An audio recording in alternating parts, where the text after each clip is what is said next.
जिंदगी भर की कमाई लगाकर सुमन और अखिल ने एक छोटा सा नया घर बनाया था, लेकिन उस घर में आने के बाद उसके साथ क्या हो सकता था, इस बात का अंदाजा उन दोनों को था ही नहीं। अब इस घर में आए हुए उन्हें 2 दिन भी नहीं हुए थे।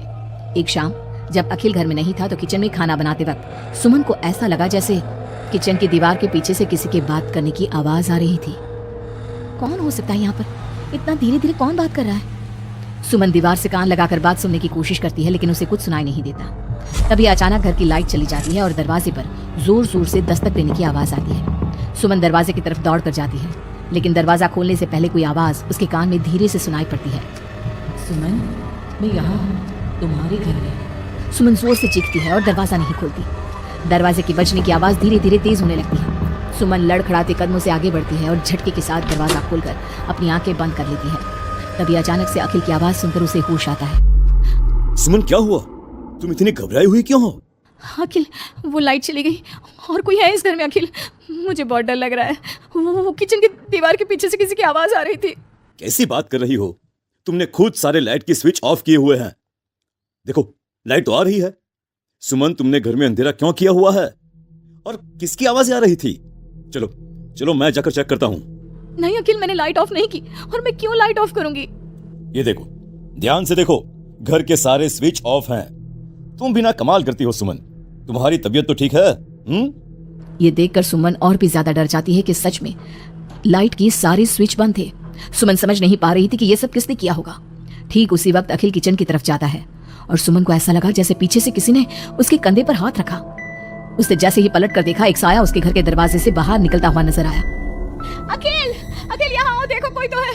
अभी अभी मैंने उसे बाहर जाते हुए देखा है। सुमन, मुझे लगता है कि तुम्हारी तबीयत ठीक नहीं है। अरे, मैंने किचन में भी जाकर देखा। पास वाले घर में जो लोग हैं ना, उनसे बात करने की आवाज आ रही है। एक काम करो, तुम जाकर आराम करो, मैं खाना खुद परोस कर खा लूंगा। ओके, तुम बेडरूम में जाओ। जाओ। नहीं अखिल, मैं अकेले नहीं जाऊंगी और अब इस घर में मैं एक दिन भी नहीं रहना चाहती। थोड़ी देर के बाद सुमन और अखिल दोनों ही बेडरूम में जाकर सो जाते हैं। डर की वजह से सुमन को नींद नहीं आ रही थी, लेकिन फिर वो गहरी नींद में सो जाती है और सुबह जब सोकर उठती है तो उसने देखा कि अखिल ऑफिस के लिए तैयार हो गया था। अखिल, आप कहाँ जा रहे हैं? मुझे इस घर में अकेला छोड़कर आप कहीं नहीं जा सकते। देखो सुमन, मेरा ऑफिस जाना बहुत जरूरी है। कल तुम ऐसे ही डर गई थी। अब परेशान मत हो और मैं ब्रेकफास्ट बाहर कर लूंगा। ओके, जब तुम्हारी तबीयत ठीक लगे तो तुम खाना बनाकर खा लेना। और हाँ, अगर तुम कहो तो मैं तुम्हारे लिए बाहर से खाना भिजवा दूं।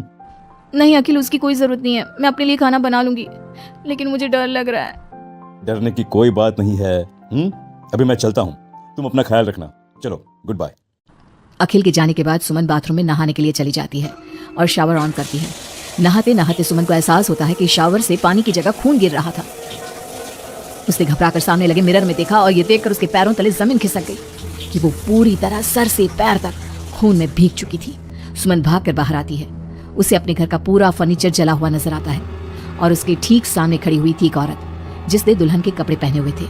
उसके चेहरे पर लंबा सा घूंघट था और उसके शरीर से खून टपक रहा था। कौन हो तुम और क्या चाहती हो मुझसे? यहाँ क्यों आई हो तुम? मैं तुमसे तुम्हारा पति चाहती हूँ।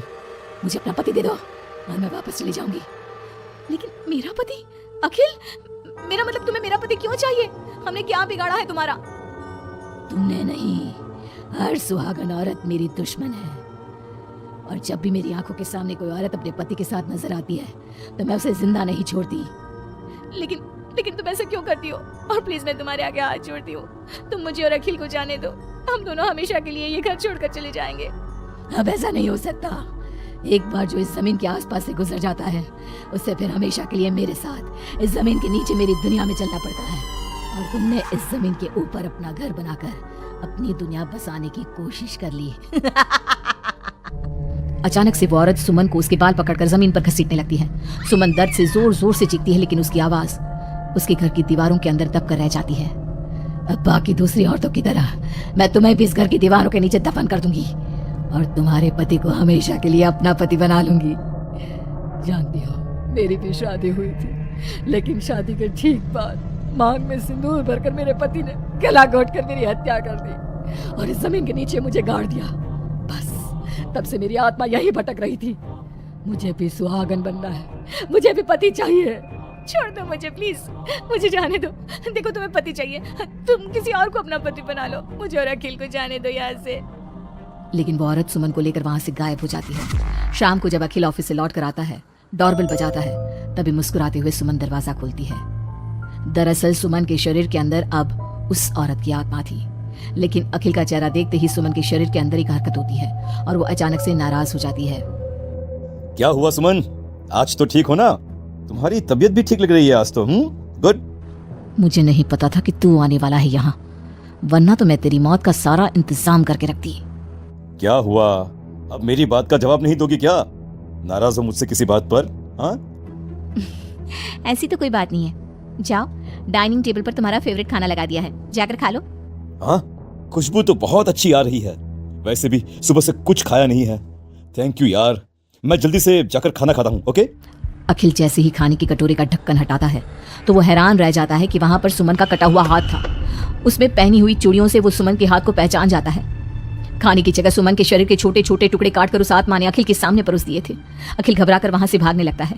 तभी सुमन के शरीर में मौजूद वो आत्मा अपने असली रूप में आकर अखिल के सामने खड़ी हो जाती है। कौन हो तुम और क्या किया तुमने मेरी पत्नी के साथ? इसका मतलब वो ठीक कहती थी कि इस घर में कुछ गलत है। कहाँ है मेरी सुमन? तुम्हारी सुमन के मैंने छोटे छोटे टुकड़े करके उसका खाना बना दिया और उसकी आत्मा को मैंने इस घर की जमीन के नीचे दफन कर दिया है। वो कैद हो गई है यहाँ हमेशा के लिए। तुम भी उसके पास जाना चाहते हो? मगर क्यों किया तुमने ऐसा? क्या दुश्मनी थी तुम्हारी और मेरी पत्नी? पहले तो मैंने तेरी पत्नी को सिर्फ इसलिए मारा क्योंकि मैं तुझे अपना पति बनाना चाहती थी। मेरी आत्मा जो पूरे एक जन्म से किसी से शादी करने के लिए तड़प रही है, उसकी हसरत पूरी करना चाहती थी मैं, और इसलिए मैंने तेरी पत्नी का रूप लेकर तेरे साथ रहने के बारे में सोचा। लेकिन जानता है, अब मैं तुझे जिंदा नहीं छोड़ूंगी। लेकिन क्यों? देखो तुमने सुमन के साथ जो भी किया, मुझे जाने दो यहाँ से प्लीज। अखिल भागने लगता है, लेकिन घर का दरवाजा अब लॉक हो चुका था। अब तो भाग कर नहीं जा सकता। मेरे हाथ तेरे खून से रंगने के लिए बेचैन हो रहे हैं। मेरा गला सूख रहा है, अब उसकी प्यास तेरे खून से ही बुझेगी। अरे लेकिन क्यों? तुम्हारी आखिर मुझसे दुश्मनी क्या है? आत्मा अखिल की बात का कोई जवाब नहीं देती और अपने लंबे नाखून उसके गले में गड़ाकर उसके शरीर को खा जाती है और उसके बाद जोर से हंसते हुए कहती है, तेरा शरीर भले ही अखिल का शरीर है, लेकिन तेरे अंदर मेरे पिछले जन्म के उसी पति की आत्मा थी जिसने शादी से एक रात पहले गला दबाकर मेरी हत्या की।